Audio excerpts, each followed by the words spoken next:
यावर्षी एकंदरीत पेरूचं उत्पादन किती झालं? पेरीचं उत्पादन म्हणजे तो 2 लाखामध्ये विकला होता.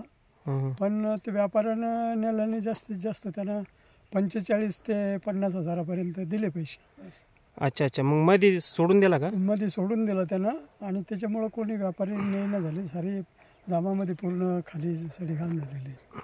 मार्केटमध्ये बाजारभाव काय आहे आता पेरूला? बाजारभाव का तसं आपल्याला नेमकं सांगता येणार नाही. आपण आता चिल्लर पाहू शकतो. आपण थोडंसं मार्केटमध्ये स्वतः जाणार आहे. पण तसं चिल्लर घ्यायला गेले तर 40-50 रुपये किलो सांगतात. 30-40-50. आणि असं आपल्याकडून न्यायला म्हणलं तर 5 रुपये किलो प्रमाणच पडतं आपल्याला ते असं चिल्लर न्यायला. आता हे आपण पाहतोय सगळं पेरूची सडी घाण झालेली. नेमकं हे बार मागं पुढं झाला का काय झालं याचं? नाही मागं पुढं नाही झालेलं. ते व्यापाऱ्याने वेळेवर न नेल्यामुळं खाली गळ झाली त्याची, दुसरं काहीच नाही. ते व्यापाऱ्यांनी काही ॲडव्हान्स दिले होते का? ॲडव्हान्स दिले होते त्याने 35,000 रुपये, 30-35 हजार रुपये. आणि एकदा नंतर 10,000 रुपये दिले. 35 आणि 45,000 रुपये दिले त्यानंतर. एकूण खर्च किती झाला? एकूण खर्च त्याचा म्हणजे कटिंगचा खर्च या वर्षीचा, त्याच्यानंतर खत, पाणी देण्याचा, ते आतले घाण काढण्याचा, म्हणजे जवळपास 40,000 रुपये खर्च झालेला आहे. 40 ते 50 हजार रुपये.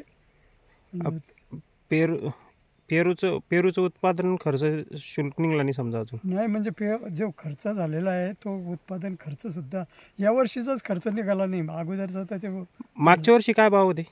मागच्या वर्षी बरं राहिलं होतं. मागच्या वर्षी काही किमान 60-70 हजार रुपये आले होते. खर्च वजा जाता तरी 30-40 हजार रुपये उरले होते गेल्या वर्षी. अच्छा. यावर्षी काहीच नाही उरले? नाही यावर्षी तर ते खर्चही पिटला नाही. ओके. याचं फळविमा, फळबाग पीक विमा काही असं काही? नाही फळ पीक विमा ते आपल्याकडं अलाउड नाही म्हणतात. तिथं ते जर गेलं ना तर समजा कृषीचा विभागामध्ये, तर आपल्या भोकरदन तालुक्याला किंवा ह्या आपल्या विभागाला पेरू हे अलाउडच नाही किंवा फळ पीक घेण्यासाठी. याच्या संदर्भात तुम्ही काही तहसीलदार, तलाठी काही तक्रार? नाही तक्रार वगैरे नाही केलेली काही कोणत्याही प्रकारची. अच्छा. किती एकरात लावलेला आहे हा बाग? तो 2.25 एकरमध्ये. किती वर्ष झाले बाग लावून? बाग लावून 10 वर्ष झालेले आहेत. 2010-11ला लावलेला आहे, म्हणजे 10-12 वर्ष झाले जवळपास. अच्छा. खर्च किती आला त्याला? खर्च म्हणजे ते कलमा आणल्या होत्या सुरुवातीला. मला वाटतं ते काहीतरी 10 रुपये कलम याप्रमाणे आणायचा खर्च, त्या लागवडीचा खर्च, असं इतका ॲक्च्युअली हिशोब नाही ठेवलेला की नेमकं किती आलं. पण मग ते जसं काम आलं तसं ते करत गेलो. यावर्षी बाजारभाव नसल्यामुळे पेरूची सडी घाण होते.